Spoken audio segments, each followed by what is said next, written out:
It's indisputable, that essential point that, you know, if you want to reflect past times, which have been characterised by a certain degree of gender inequality, and if you want to play a wife, reflect accurately and faithfully those times, then maybe being a wife or a mother is part of the gig.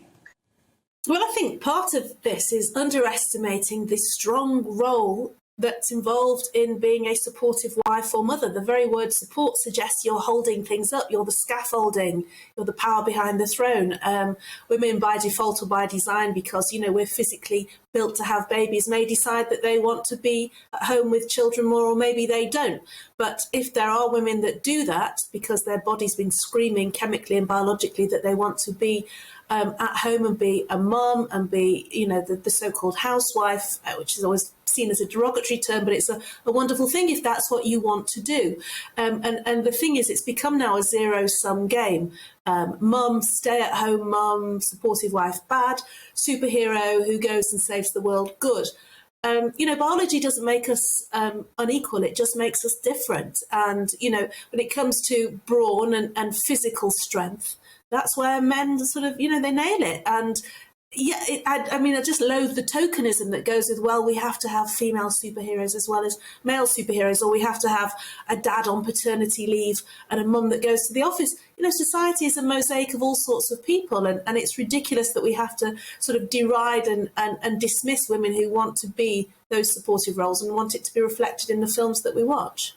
You get that you saw that sort of moral relativism recently with the debate about James Bond and whether James Bond could ever be a woman. And you know, what was it? The actor who plays James Bond said that actually there should just be a woman who plays a James Bond type character, not an actual female James Bond.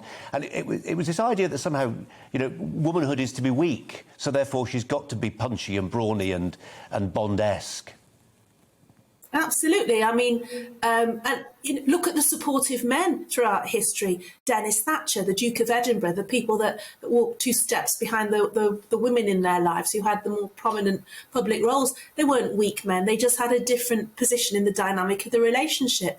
I mean, it's interesting, Colin, that you mentioned the Bond films. It's obviously very topical. I mean, I'm a huge Bond fan. I've read all the books. I love Ian Fleming's work. You know, before you even get to the films, I'd advise anyone to look at the books.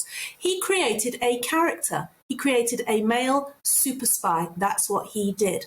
And it's just such boring tokenism, such you know, censorious tokenism as well, to sort of suggest that just because a part's written one way, that we have to subvert it in order to keep everybody happy.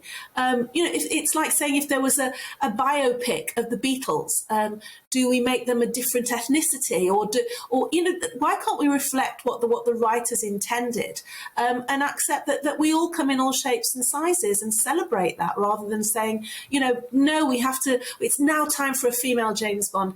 Well, how tokenistic is that? I'd rather have another character, as you say, who was brilliant at what she does. But why does she have to follow in the footsteps of Bond? It's a reflection, Angela, of where we are. I mean, I don't know if you caught my conversation with Andrew Doyle a moment ago, but it's a reflection, it seems to me, of where we are, that when someone like Claire Foy says this, there's almost a bit of you that's on tenterhooks thinking, oh, crikey, now, she's quite a good actress, but she's blown it. She'll be. It doesn't matter how good she was in The Crown or Wolf Hall or playing Neil Armstrong's wife, and that, you know, she's not going with the prevailing flow. She's saying something which doesn't fit the narrative. She might struggle to get some work. Well, it would be shocking if that was the case, because what's happening now is it's becoming a self-fulfilling prophecy, and there's a stampede for people to burnish their credentials and show how right on they are without actually looking at the sense behind it. And if Hollywood becomes a kind of witch hunt because people don't subscribe to the so-called woke agenda, then we're all going to go to hell in a handcart. You know, I mean, not wishing to sound too over dramatic, but the Nazis burnt books of people who, you know, who they disagreed with and ultimately wanted to exterminate. And I know that's an extreme view, an extreme comparison, but you know, censorship is a dangerous, dangerous thing. People have a right, as long as it's legal and it's not insulting, to express their opinion. And it would be shocking if an actress as talented as Claire Foy was silenced because of this tiny minority who make so much noise, and everybody's too scared to criticise or you know, contradict.